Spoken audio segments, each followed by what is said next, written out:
At present, according to the five kingdom classification system of Robert Whittaker, all multicellular animals are included in kingdom Animalia.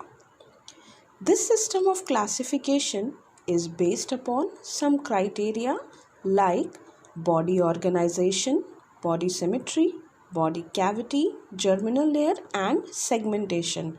We already have spoken about in the previous video. Kingdom Animalia are classified into two subkingdom, that is non-chordates and chordates. So today our topic is non-chordate. So what are non-chordates? For that, we can first understand chordate and then you will automatically find the differences among it. Well, chordatas have distinguishing features which are as follow. They have the presence of notochord in the body during at least any developmental stage. It could be only in their larval stage or throughout their life.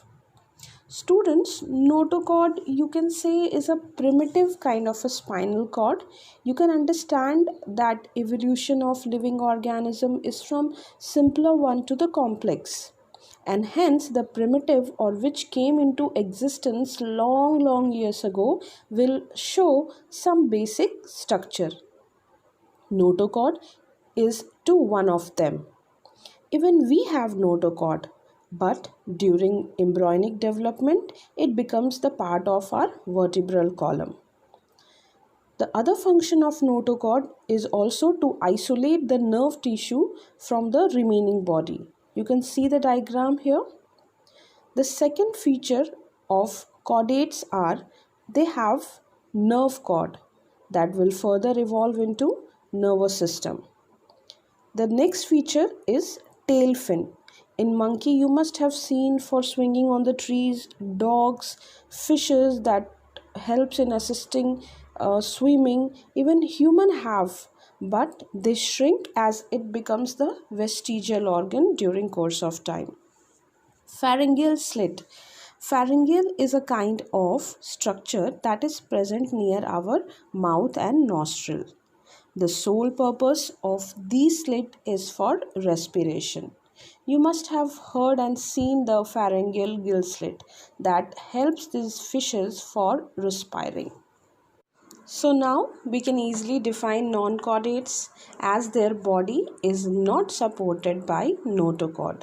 Pharyngeal gill slit is absent. Nerve cord, if it is present on the ventral side, and heart, if present, it is present on the dorsal side. Now, according to five kingdom classification, non-chordates are classified into following phylum, which are 9 in number.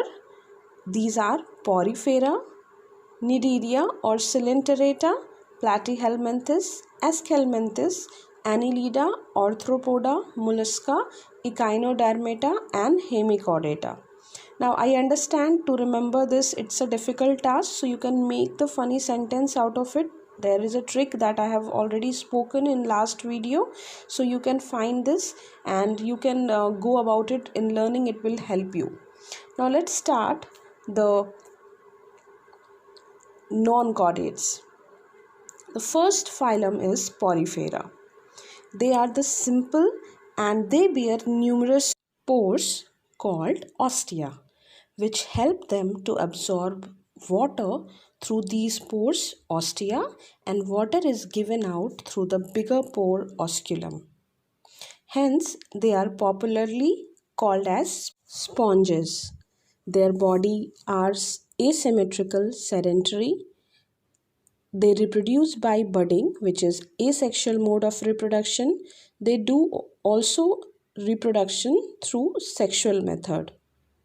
They have a good ability of regeneration. Their spongy body is supported by spicules or spongin fibers, and they are made up of calcium carbonate or silica. Bath sponges, which is a kind of porifera, was used for manufacturing of pillow and cushion because of its sponginess. Also, they were used as wetting material for sticking postal stamps and counting currency notes. The next phylum is Coelenterata or Cnidaria. Body of these animals is cylindrical or umbrella-like. Body is radially symmetrical. They are diploblastic.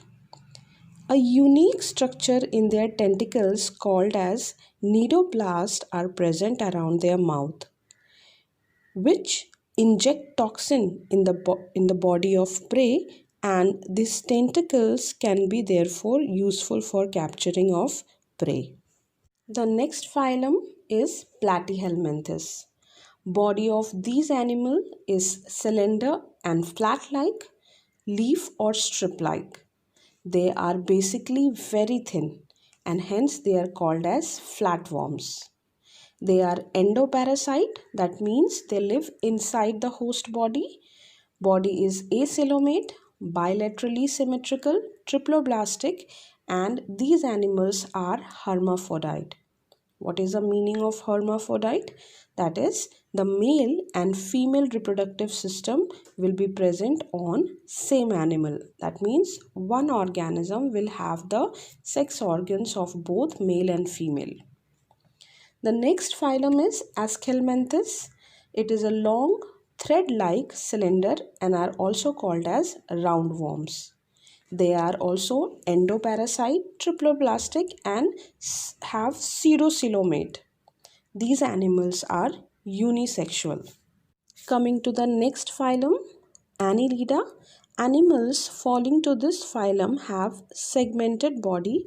They have parapodia or sucker for locomotion or movement. Their body are long, cylindrical and are free living, but some are ectoparasite. What is the meaning of ectoparasite? It is opposite of endoparasite. That means these ectoparasite will live on the host surface, not inside their body. Now they are triploblastic, bilateral symmetrical, but eucoelomate. Annelidas are either hermaphrodites or unisexual. Examples are earthworm, leeches, nereis. Now, very interesting fact about leeches are they are used for blood purification therapy to treat many diseases. They suck impure blood from affecting site of patient body, that is coagulated blood, and make the blood thinner. This allow the blood to flow through the vessels and dissolve the clot found in the vessel, as they have anticoagulant known as hirudin present in their saliva. Well, moving forward, next is Arthropoda. To the surprise, on planet Earth, highest number of animal is of Arthropoda. Yes, this is the largest phylum with highly successful animal in animal kingdom. They are found in all types of habitat ranging from deepest ocean to the highest mountain. They are triploblastic, eucoelomate, bilaterally symmetrical and segmented. Their body have exoskeleton. Like we have bone and cartilage as endoskeleton, so this skeleton present outside are called as exoskeleton. Arthropodas have chitinous exoskeleton. These are unisexual. Examples are crab, spider, cockroaches, butterfly.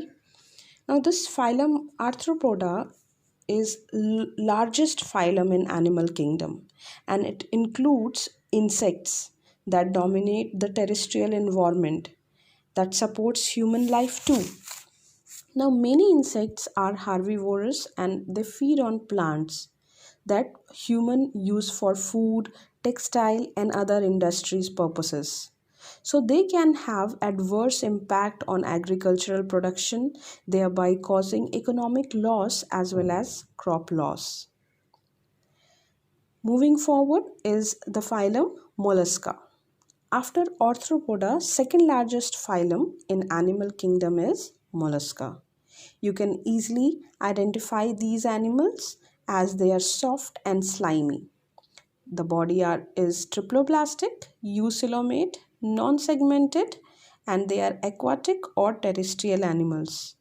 Most of the aquatic molluscas are marine, but few are freshwater dwellers too. Except snail, molluscas shows bilateral symmetrical body, and their body is divided into three divisions like head, foot, and visceral mass. You can see the diagram here, you can understand from here. Now visceral mass is covered with mantle, and this mantle is secretes a hard calcareous shell. These are unisexual.